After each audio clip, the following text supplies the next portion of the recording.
This is really the same chart as Rhonda's, just drawn from the top down. So it's essentially showing that, you know, the gap is the distance between, the volumetric distance between the historic water use and where the sustainable diversion limits land in the final basin plan. And with a measured approach through the next 7 years of delivery of the infrastructure programs and the water buyback, to landing at a point where basically the remaining entitlements in extractive use are the allowable entitlements under the basin plan. So for those irrigators, there's no reduction. It's taken some time, I have to say, on the road with Rhonda over the last few months to really have people understand that there will be no compulsory acquisition, that the government's commitment to the bridge the gap is absolutely directed at making sure that well, it's a commitment not to have compulsory acquisition, and it's a commitment to mean that there's no loss in the water value of their licences. So the SDLs are expected to enter into force in 2019, and by that time we will have bridged the gap through the delivery of these programs. Overall, though, it's a steady and cautious approach to how we do this, because the SDLs are not yet final, and so we don't want to overshoot in catchments in terms of recovering too much water.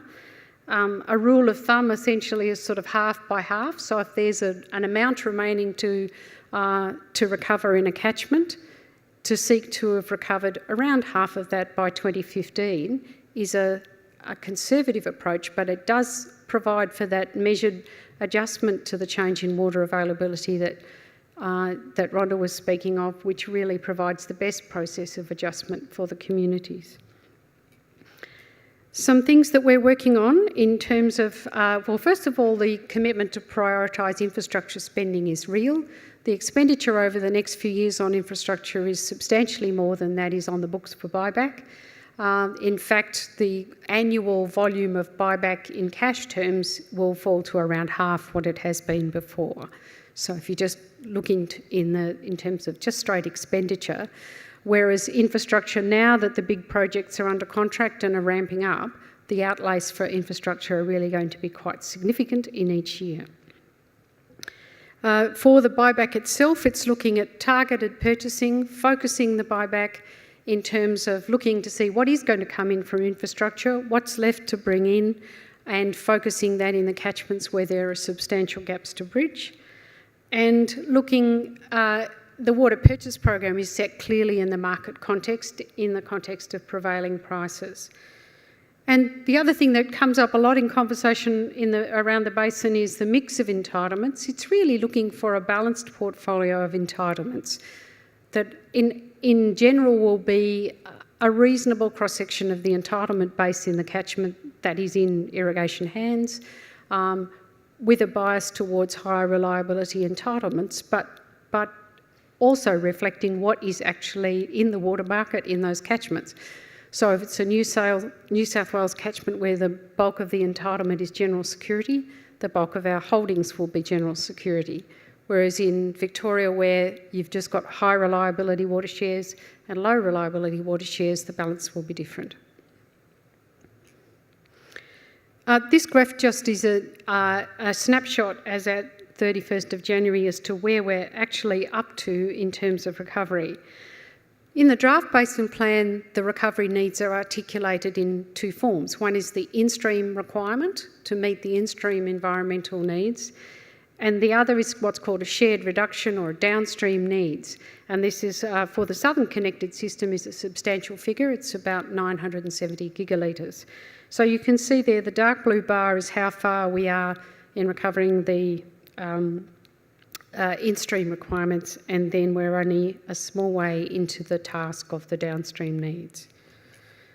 Likewise, although the colours seem to be around the other way, likewise in the Northern Basin, but the task is more modest there in both gigalitre terms, but there's still a way to go in terms of recovering the, if 2750 ends up being the final SDLs, the dark blue bars there is what's still to go. So just coming back to to the task with the infrastructure programs, because there's a very large focus now on what exactly is going to happen from these, how much water will you recover from each and every project across the basin. And the spotlight's on that water saving equation.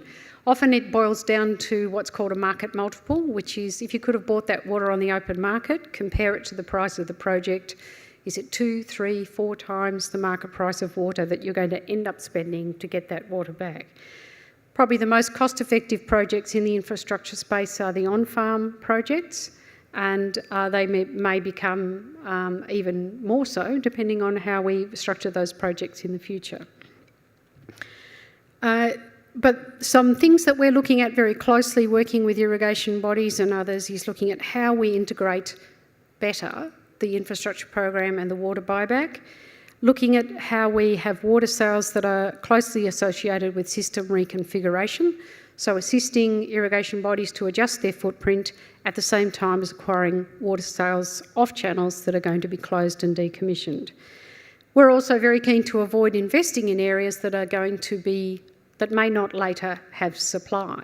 So we don't want to invest in stranded assets. And one of the requirements of the on-farm program is that the individual farms need to have assured supply into the future for us to be investing in new equipment on their farms. We're also, through this process, building a lot of local knowledge and capacity and actually rolling out these projects. There's a lot of local investment while the projects are going in, but also the delivery bodies themselves are building skills and working with the local irrigators and the irrigation corporations to do this. As with all infrastructure projects, there's major challenges in most things that are legal slow the project down. That is weather, adverse weather conditions, everything from extended time for environmental approvals, whatever it is, it's a constant challenge to help work with all the delivery partners, managing milestones, keeping the projects moving as fast as we can, but being in reality when there are things that are inevitably causing projects to go slower than had been expected. And the current wet weather is a classic example. So just last slide for the time being. The challenges that we're managing into the future for this program, really it's achieving the expected water savings. It's all very well to do the giant technical assessments of these projects, but the water savings need to be real, and so it's tracking that it's working. The water savings are often shared 50-50 between us and the proponents, so it's making sure that that really does happen and that the water savings come in to bridge the gap. It's working with such a wide array of delivery partners, some of whom are quite high maintenance and others are really very professional and easy to work with in how the projects roll out. The other thing that's coming up is that as things evolve in the basin, not just in water world, but in terms of commodities and agricultural developments across the basin, it needs to be adaptive. For the very large projects, you need to reset or to be stopping to review at key points in the project to see, is that the system build that we still want to do? And us working with the major project partners to ensure that the project continues to be set in the real world of what is the local agricultural future and water availability. And everyone's focused on what to do with the remaining SWEPI funds. The current often mentioned favourite is to spend it on environmental works and measures to assist in either offsetting or reducing SDLs.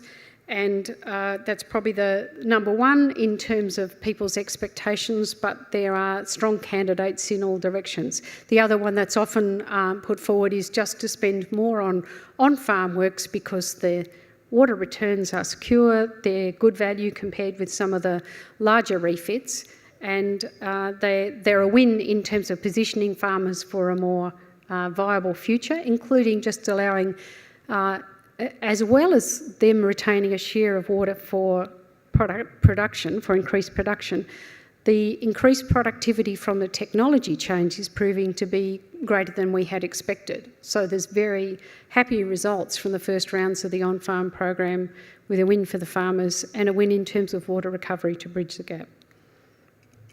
So I'll leave it there. Oh, that's the website if you want to write it down, if you want to find the updated tables each month on how the water recovery is going.